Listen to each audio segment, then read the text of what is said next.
Madame la Présidente, chère Vera Michalski, Mesdames, Messieurs, et chère Karina Sensborgo, Karina,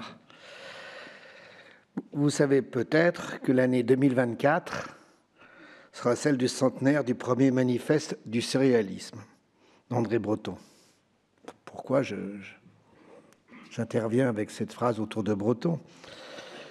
Bien sûr, on ne peut associer spontanément, c'est pas possible, votre écriture à la prose de Nadja ou de l'amour fou. Mais c'est pourtant à ce fameux manifeste que j'ai pensé en lisant vos deux ouvrages, La fille de l'Espagnol et Le tiers-pays, salués aujourd'hui magnifiquement par ce prix Jan Michalski. Et en particulier à ce passage du manifeste, vous le connaissez sûrement, célèbre entre tous, où André Breton évoque la puissance stupéfiante des images littéraires telles que son groupe les pratiquait. Bien sûr, dans l'art avancé des surréalistes, c'est à l'expérience du fortuit et d'un certain arbitraire que cette puissance se rattache. En d'autres termes, à une approche poétique de la liberté. Mais l'essentiel résidait bien dans la force évocatrice des images, les images, dans leur capacité à saisir le lecteur, à le surprendre comme il ne pensait jamais l'être. Et en vous lisant aussi, chère Karina, on a souvent le souffle coupé et le pas arrêté par des images proprement stupéfiantes, comme le disait Breton, des images stupéfiantes qui donnent un coup de griffe dans la noire épaisseur qui menace d'effacement ou d'engloutissement vos personnages. Chez vous, encore, au détour d'une image qui vous est proprement, subitement pris à la gorge, on est ébloui par ce que Breton appelle, je cite, « cette lumière particulière », c'est-à-dire cette étincelle née de la confrontation inattendue et proprement explosive de deux réalités distantes. Je citais. C'est-à-dire, je reprends, celle des voix inaliénables, puissamment incarnées, par lesquelles vos histoires nous atteignent. Les voix de vos magnifiques héroïnes, bien sûr, et celles d'une société saturée de violences politiques et sociales et dominée par l'instinct de mort. Ici, on fusille comme on déboise, écrivait Antoine de Saint-Exupéry. On fusille comme on déboise. Observateur atterré de la guerre civile en Espagne. On déboise aussi beaucoup dans vos romans, imprégnés des souffrances contemporaines de votre terre vénézuélienne, qu'un jour vous aimeriez retrouver, j'en suis sûr. Mais là où les identités mises sous pression se disloquent, il suffit d'une voix, d'une parole, d'une comparaison insolite pour qu'une conscience, une volonté, un corps, une lignée s'opposent à la marche insensée du collectif à sa propre perte, se dresse contre les effets dévastateurs de l'abstraction, de l'uniformité et de l'oppression. Cette liberté est la matière même de votre écriture. Elle irradie vos récits autant qu'elle détermine les choix de vie, hautement contraints par la crise humaine et sociale qui les entoure. De vos héroïnes, Adelaida Falcón, pour la fille de l'Espagnol, et Visitation Salazar, pardon de l'accent, hein, je suis désolé, Visitation Salazar et Augustias Romero pour Le tiers-pays. De là, chère Karina, cette force que l'on reconnaît à vos romans, qui doit autant à la substance noire qui les inspire qu'à la lumière dont ils rayonnent, lesquelles se trouvent aujourd'hui toutes deux consacrées, après que le public a déjà reconnu dans le monde entier la matière d'une très grande œuvre. Une œuvre féroce, cache et sauvage, aux beautés éclatantes, qui ne prend pas de gants pour dire ce qu'elle a à dire, mais qui réfléchit constamment à ses moyens et à ses fins, en grande lectrice que vous êtes.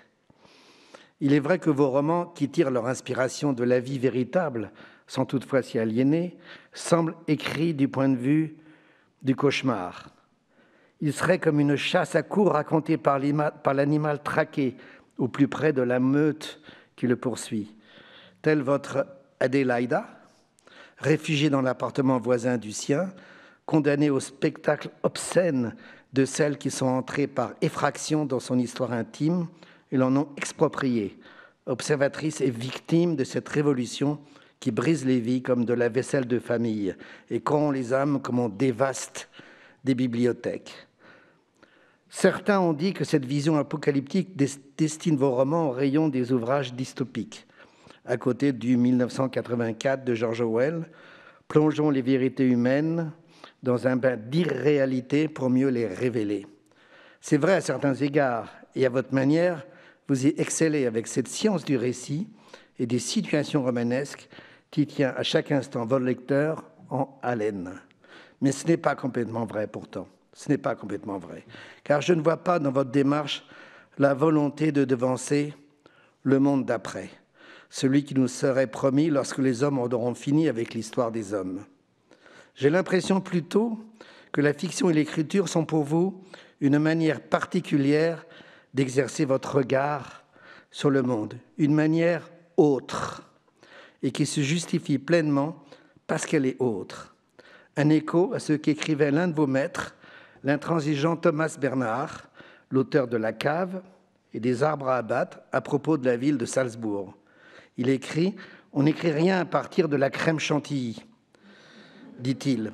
Ce qu'il précisait ainsi, une ville que l'on ne voit que comme les gens et le monde la voit, comme une jeune fille coquette qui danse, comme une ville européenne. Cela étouffe dans l'œuf toute créativité, cela empêche tout.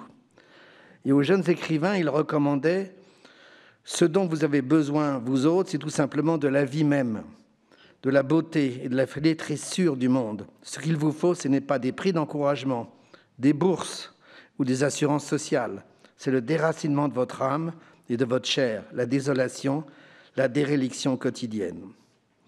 Je ne dis pas que vous vous identifiez à cette vision, sinon sacrificielle, du moins ascétique de l'écrivain, mais cette injonction à rendre compte autrement de la réalité des choses, à partir du trauma plutôt que de la contemplation, est bien celle que vous mettez en œuvre dans vos romans, qui sont peut-être finalement plus des romans d'observation que d'anticipation.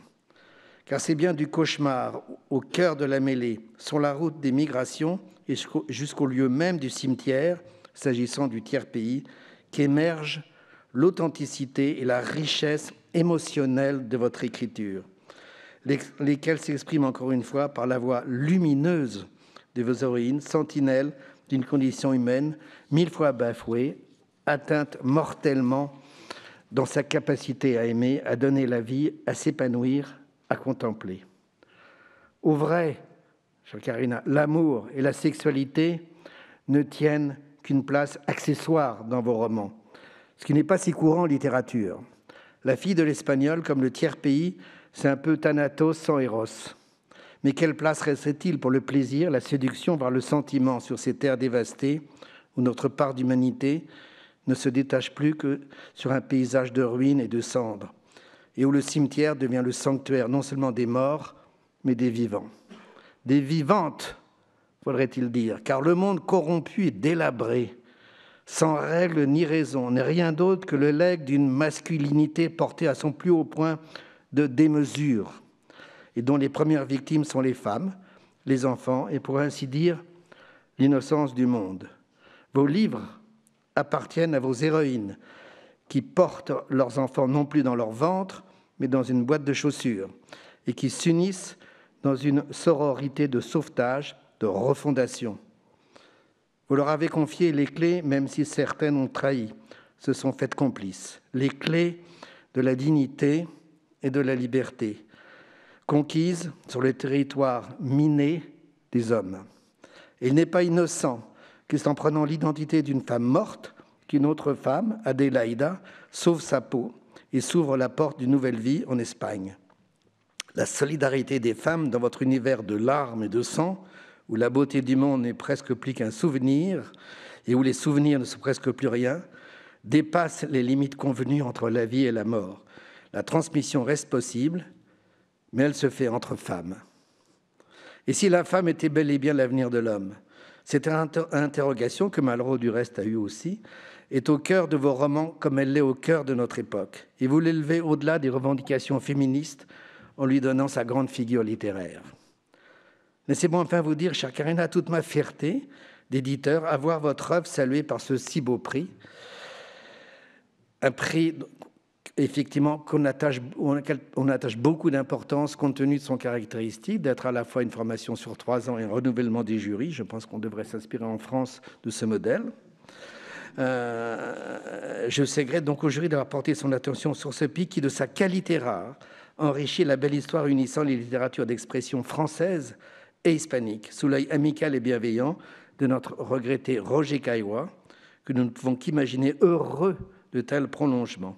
Je tiens à saluer Gustavo Guerrero, ici présent, avec le soutien indéfectible de Mme Marina Penavella et Maria Lynch, leurs agents qui font un excellent travail, et de m'avoir proposé à vous éditer, ainsi que d'avoir confié à Stéphanie Decant de traduire remarquablement vos 2 romans.